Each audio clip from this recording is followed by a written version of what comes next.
When I was 14, my parents looked me straight in the eye and told me I was nothing but a burden.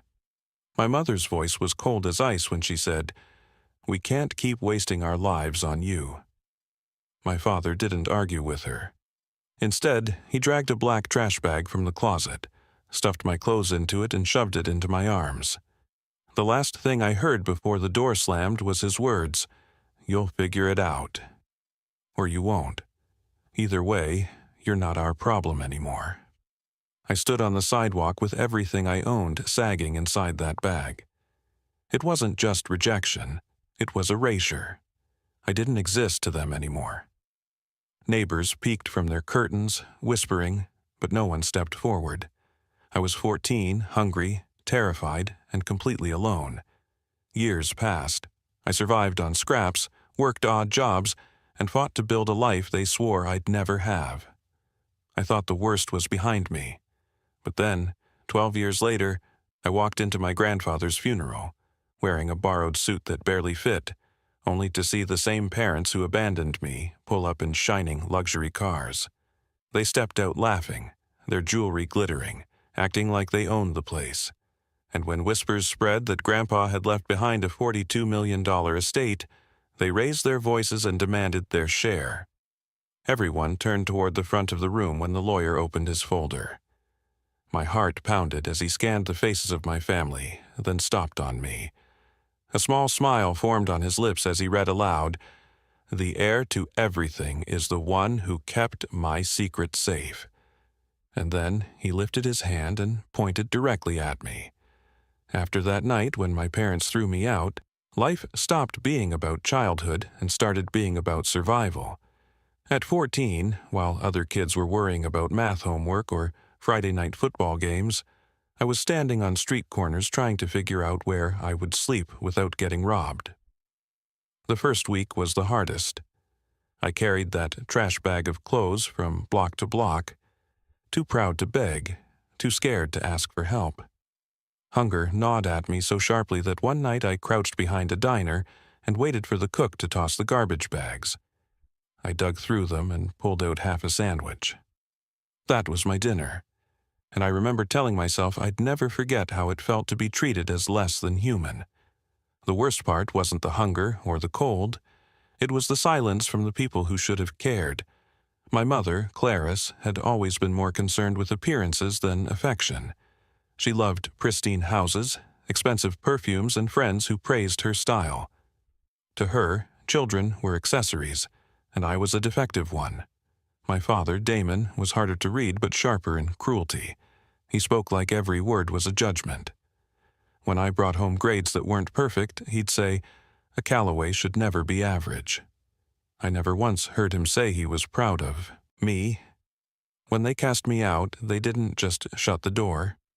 They shut down any idea that family meant unconditional love. I had a younger sister, Mira. She was 12 when they made me leave. I still see her face pressed against the upstairs window as I walked down the driveway. She was crying, her small hand tapping against the glass, but my parents pulled her away. That image stayed with me through the darkest nights. Mira was the only person who looked at me like I mattered, but she was trapped in their world, forced to obey their silence. There was only one person who tried to keep some thread of connection alive: my grandfather, Silas Calloway. He was Damon's father, a man with a weathered face and a voice that carried both authority and kindness. Silas was not one for gentle words, but his actions spoke louder than anything. He ran a small chain of businesses and carried himself like a man who built his empire with his bare hands. Most people feared him, but I knew better. He didn't pity me. He respected the fight in me. Every few months, when I was struggling the most, I would catch him watching me from a distance. Once, he slipped me a folded $20 bill with a quick grunt, as if embarrassed to show affection, and said, "Don't waste it." That was his way of caring. Despite the struggles, I found ways to survive. I worked odd jobs at gas stations, washed dishes in diners, shoveled snow in the winters, and mowed lawns in the summers. Each dollar felt like proof that I didn't need Clarice or Damon to exist. School was harder. Some nights I slept on park benches, other nights in shelters, and still I showed up to class. Teachers noticed, but I lied and said everything was fine. Pride kept me from telling anyone the truth. By 16, I had learned how to blend into the background. I didn't complain, didn't ask for more than I earned, and I kept moving forward. I carried the sting of rejection inside me, but it hardened into determination. When people told me I looked tired, I just smiled. When they asked where my parents were, I said they were busy. The truth was, they were too busy pretending I didn't exist. Through all of it, one memory kept me pushing forward. Before he passed, Grandpa Silas once told me, "The measure of a man isn't who stands with him when it's easy. It's who he becomes when no one stands at all." I didn't fully understand it then, but those words became a compass. They reminded me that even though my parents had abandoned me, I had the chance to become something stronger. The years rolled by, and slowly I built a life out of nothing. At 18, I scraped together enough money to rent a tiny room above a hardware store.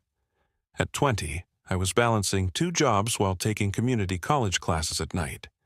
It wasn't glamorous, but it was mine. I wasn't anyone's burden, I wasn't anyone's mistake, I was surviving, and survival felt like victory. Still, there was always a shadow in the back of my mind. I wondered if Mira remembered me. I wondered if she ever asked about me, or if Clarice and Damon had erased my name from the family completely. I wondered if Grandpa Silas had ever defended me when they spoke ill of me. The questions gnawed at me, but I buried them under work and focus. That is how life was for me before the phone call came. A cousin I barely remembered reached out and told me that Grandpa Silas had passed away. The funeral would be held at the family estate, the same place I hadn't stepped foot in since the night I was cast out. I didn't have much, a borrowed suit, shoes that were too tight, and a car that coughed more than it ran, but I knew I had to be there. For the first time in years, I would face the people who once abandoned me. I wasn't sure if I was ready, but I knew one thing. I would no longer walk into their world as the boy they threw away. I was coming as the man I had fought to become. The morning of the funeral felt heavy from the moment I woke up. My chest tightened as I buttoned the collar of a borrowed shirt that didn't quite fit. I studied myself in the cracked mirror of my room above the hardware store. The man staring back at me looked tired, older than his years, but his eyes carried something my parents had never recognized: resolve. This wasn't just about saying goodbye to my grandfather. This was about walking back into a world that had once thrown me to the curb and showing them that I had survived. When I pulled up to the Callaway estate, the driveway was lined with polished black cars, each one shining as though it had just rolled off the lot. Mercedes, Bentleys, a Rolls-Royce at the front. I parked my sputtering old sedan at the far end, out of sight of the main entrance, and walked up the gravel path. Guests in expensive black suits and glittering jewelry swept past me without recognition. They didn't know who I was, or if they did, they pretended not to. I stepped inside the house I hadn't seen since childhood. The smell of polished wood and cologne hit me, and memories flooded back. I could see myself as a boy running through those same halls, Mira laughing behind me. Now the laughter was gone, replaced with hushed whispers and the faint sound of a string quartet playing near the reception room. At the center of it all was my grandfather's casket, draped in dark velvet, a simple photo resting above it. He looked stern even in that picture. But to me, he looked like the only one who had ever believed I was worth something. Then I saw them. My mother and father entered from the far side of the room, their presence demanding attention. Clarice wore a black dress with pearls around her neck. Her expression calculated sorrow. Damon followed, his posture straight, his suit tailored perfectly, his eyes scanning the room like a man assessing his worth by the people he could control.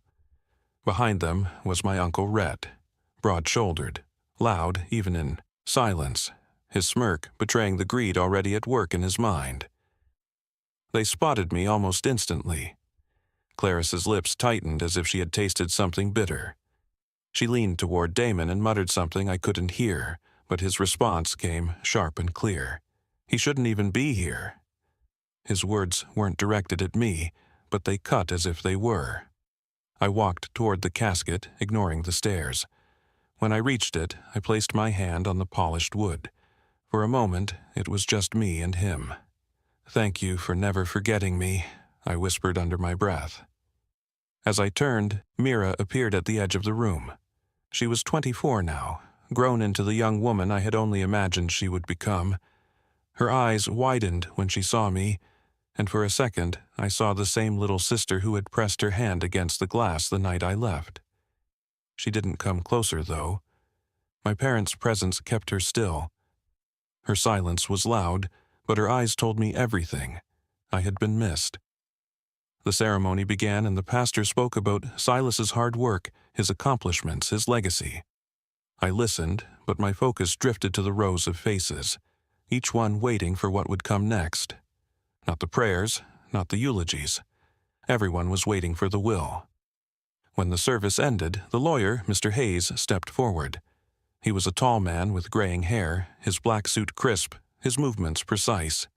He carried a thick folder in his hands, and the room shifted instantly. Conversations quieted.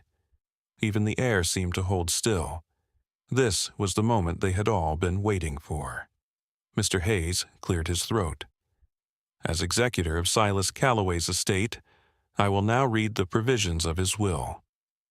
His voice carried authority, and every head turned toward him. My Uncle Rhett leaned back in his chair with a grin. "Finally," he muttered. Damon straightened his tie, Clarice dabbed at her eyes with a handkerchief she didn't need, and Mira sat frozen.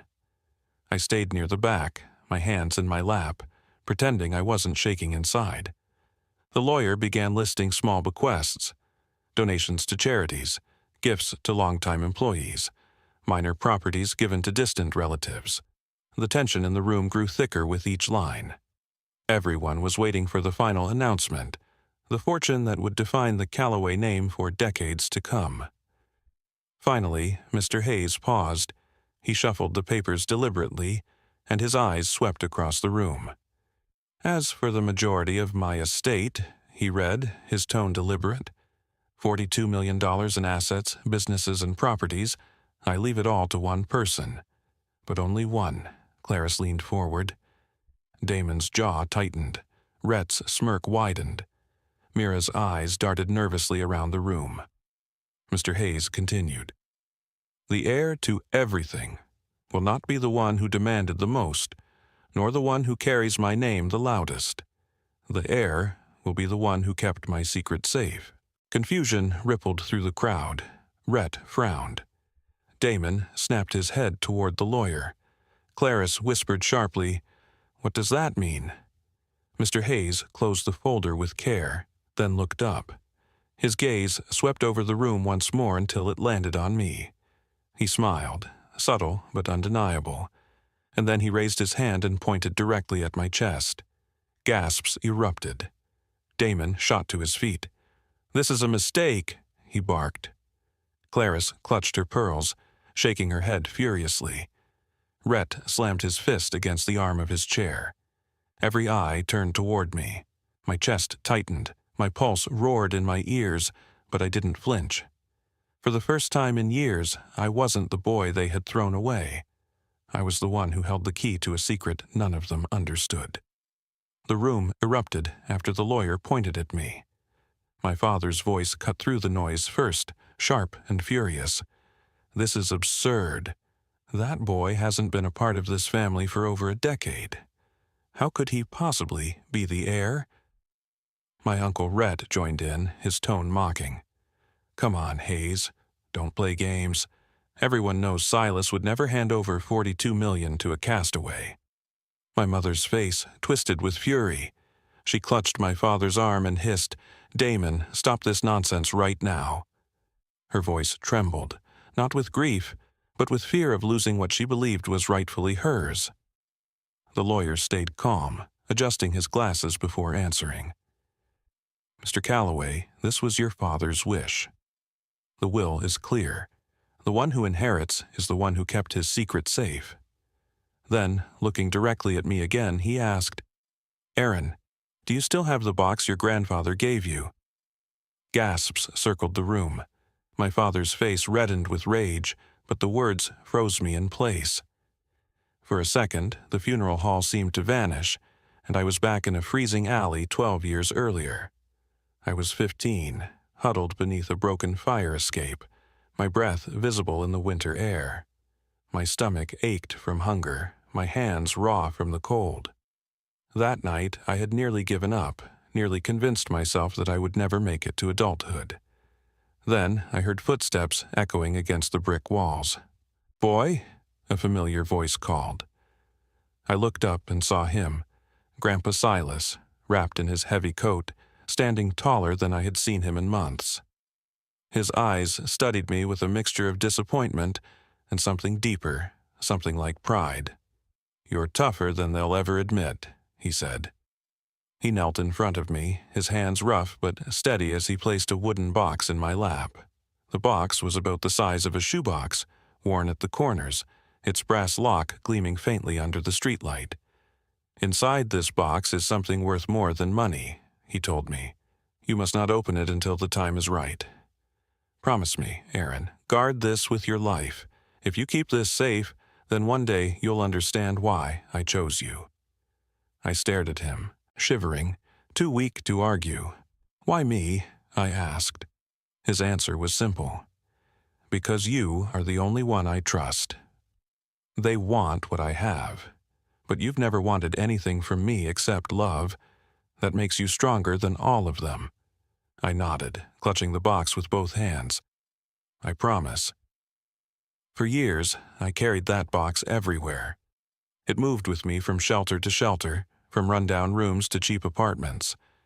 There were nights when I thought of pawning it just to eat, but the promise held me back. Each time I looked at it, I remembered the weight of Silas's words. Keeping the box safe became my anchor, the proof that even when the world turned its back on me, someone believed I was worth trusting. The memory faded, and I was back in the funeral hall, all eyes locked on me. Slowly, I reached under the chair where I had hidden my satchel. From inside, I pulled out the same wooden box, still intact after all those years. The brass lock shone under the chandelier light. Gasps filled the air again, louder this time. My father lunged forward. "That doesn't prove anything. He could have stolen it." Mr. Hayes raised a hand. "No, Damon. Your father documented everything. He entrusted this box to Aaron. He told me himself that the contents would reveal who truly honored his last wish." Clarice's voice cracked. "This is madness. We raised him, we sacrificed for him, and he abandoned us. How dare you reward betrayal?" I looked at her, and for the first time in my life I didn't feel small under her gaze. My voice was steady when I replied. "You didn't sacrifice for me. You threw me away because I wasn't convenient. Grandpa was the only one who treated me like I mattered. I made him a promise, and I kept it." The room went silent. My Uncle Rhett folded his arms, his face sour with resentment. Mira shifted uncomfortably, her eyes moving between me and our parents, her lips pressed tight as if holding back words she wanted to speak. Mr. Hayes stepped closer. "Aaron, do you wish to open it now?" I hesitated. The box felt heavier than it ever had before. For years it had been my burden and my shield. Part of me feared what was inside. What if it was empty?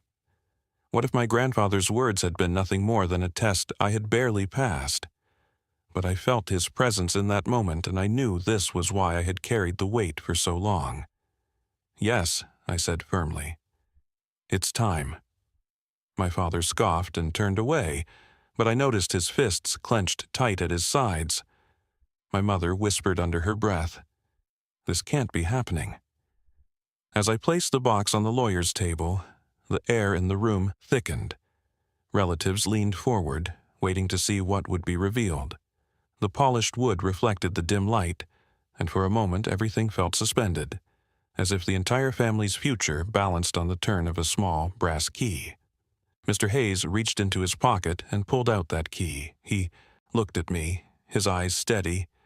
"Your grandfather gave me this to keep, with instructions that it would only ever open in your hands. Are you ready?" I nodded. My pulse thundered in my ears. The moment of truth was finally here. The room held its breath as Mr. Hayes set the brass key into the lock. My hands trembled as I placed both palms on the wooden box, steadying it. For 12 years, I had carried this weight. It had followed me through freezing nights, through hunger, through despair. Now, at the center of my family's eyes, it was about to open. The lock clicked. Slowly, the lid creaked upward, and inside lay a leather-bound journal, worn at the edges, along with a folded envelope sealed in red wax. Gasps rose from every corner of the room. My father took a step forward, his face twisted in disbelief. "That's it? A box of papers?" Mr. Hayes lifted the journal with care. "These are the writings of Silas Calloway, your father, your grandfather. His reflections, his accounts, and his truths. He instructed that the contents be read aloud only if Aaron presented this box intact." Clarice's voice cracked, sharp with contempt. "This is theater. Silas would never give power to that boy. This is a manipulation." The lawyer ignored her. He opened the journal and began to read. The words were unmistakably Silas's, his voice echoing through the ink on the page. "To my family, I leave these words. Over the years, I built a fortune from nothing. I built a legacy meant to endure. But money is not the true measure of worth. Character is, and character is revealed not by greed, but by loyalty and sacrifice." The room shifted. Damon sneered. Rhett crossed his arms. Mira leaned forward with wide eyes. Hayes continued. "To my eldest son Damon, I leave nothing. You betrayed my trust when you stole from the company to cover your debts. To my brother Rhett, I leave nothing.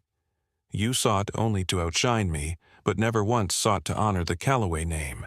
To Clarice, who married into this family, I leave nothing, for your heart has always been ruled by vanity, not love."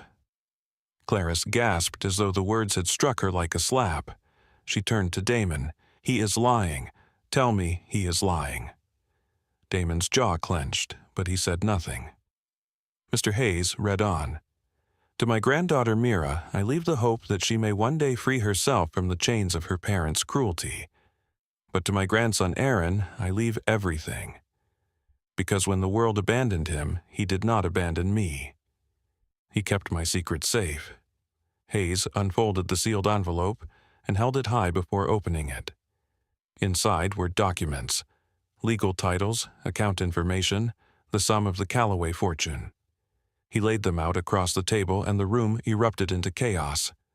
My father stormed toward the table, his voice booming. "This is a farce.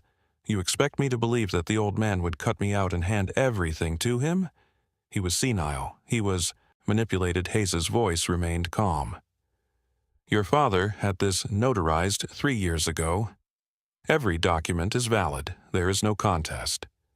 Rhett slammed his hand against the back of a chair. "I'll take this to court. No way I walk away empty-handed, while the boy who was thrown out like trash walks away with millions." Hayes looked at him sharply. "You can try. But the evidence of your misdeeds is in this journal. Fraud, theft, betrayal. The court will see who your father believed in and who he did not." Clarice turned on me then, her eyes burning. "You ruined this family. Do you hear me, Aaron? You ruined us." My voice rose, steadier than I thought it could be. "No, you ruined this family the night you decided I was nothing. Grandpa didn't choose me because of money. He chose me because I was the only one who never betrayed him." For the first time, Mira's voice broke the silence. "He's right." She stood, her hands shaking. "All these years you told me Aaron was gone. You told me he was weak, but he was stronger than all of us. Grandpa saw it, and now I see it too." Clarice spun toward her. "Sit down, Mira. You don't know what you're saying." But Mira didn't sit. She walked toward me, her eyes filled with tears. "I'm sorry I didn't reach out sooner. I wanted to. I was scared." I nodded, my throat tight. "You were a child. None of this was your fault." The lawyer cleared his throat once more. "It is final. The estate, the businesses, the accounts, all of it now belongs to Aaron Calloway. That is the will of Silas Calloway, and it will be honored." The silence that followed was louder than any shouting could have been. My parents stood frozen, their empire crumbling around them. My uncle's face flushed red with impotent rage, and for the first time in my life, I felt the weight of their power shift onto my shoulders. As the reality set in, Clarice clutched Damon's arm and hissed, "We'll find a way to undo this." Damon said nothing, but the look in his eyes promised a war that was already lost. They turned and stormed out of the hall, their designer shoes clicking against the polished floor like a retreating army. Rhett lingered long enough to point a finger at me. "You think this makes you one of us? You'll regret this. You'll regret ever opening that box." Then he, too, stormed away. I stood there, the journal still open in Hayes's hand, the weight of my grandfather's words pressing into me like a crown I had never asked for. Mira stood beside me now, and for the first time in years, I felt what it meant to not be alone. The boy they had thrown away had become the man who carried everything they wanted, and more importantly, the man who carried the truth. When the last of them left the hall, silence fell heavy over the room. The string quartet had stopped playing. The only sound was the steady shuffling of papers as Mr. Hayes packed away the documents that now bore my name. My hands rested on the polished wood of the box, the same box I had carried for 12 years, and for the first time, it felt light. Mira stood beside me. Her voice was soft, almost unsure. "I always wanted to write you, Aaron. I wanted to find you. But every time I tried, Mom and Dad told me it would only hurt me. They said you didn't care about us anymore." I looked at her, seeing not the little girl from the window, but the woman she had become. "I never stopped caring, Mira. Not for a single day. They wanted to erase me, but I remembered you every time I wondered if I could keep going. You were the reason I kept fighting." Her eyes filled with tears, and she whispered, "Then maybe we can start again." I nodded, feeling a warmth I hadn't known in years. "Yes, we can start again." Mr. Hayes approached, placing the journal in my hands. "Your grandfather was a hard man, but he was not blind. He saw through greed. He saw who truly had honor. He wanted you to know that you were never forgotten, no matter what anyone else told you." I opened the journal once more and read the final line aloud. "My heir is the one who understood that trust is worth more than gold." The words sank deep into me. They weren't just an inheritance.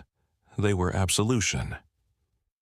As I walked out of the estate with Mira at my side, the winter sun was breaking through the clouds. It cast light across the driveway where hours earlier my parents had paraded in their luxury cars. Now those cars were gone, leaving only silence. For the first time in years, I felt no anger toward them. They had tried to bury me, but in doing so they proved what I had always known. Family is not defined by blood alone. It is defined by love, loyalty, and truth. In the weeks that followed, the world changed. Lawyers transferred accounts. Papers were signed. Properties shifted under my name. Headlines even whispered about the Calloway fortune moving to the grandson no one had spoken of in years. My parents tried to contest, but the evidence in the journal shut every door they opened. My uncle's threats faded into silence once his own misdeeds came to light. But the greatest change wasn't in the bank accounts or the business boardrooms. It was in me. For the first time, I wasn't fighting just to survive. I was living with purpose. I remembered the boy who had once eaten from trash bags, shivering in alleys, carrying a box he didn't understand.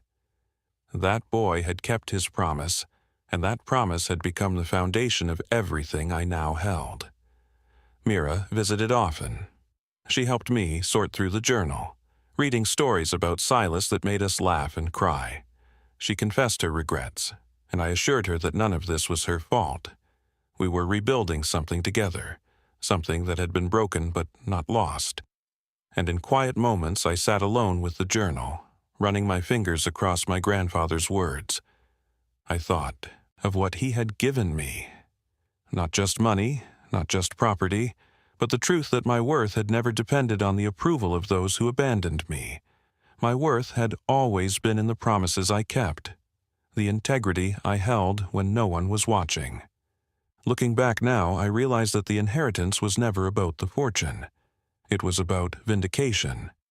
It was about showing that resilience and loyalty could outlast betrayal. It was about proving that the boy cast aside as a burden could rise to stand taller than those who tried to erase him. So, here is the lesson I carry, the one I want you to remember.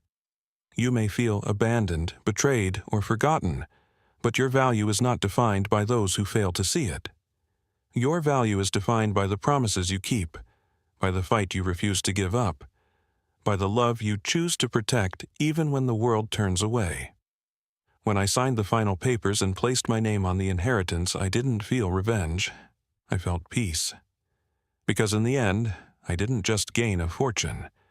I gained back my voice, my dignity, and the knowledge that I had never been the burden they claimed I was.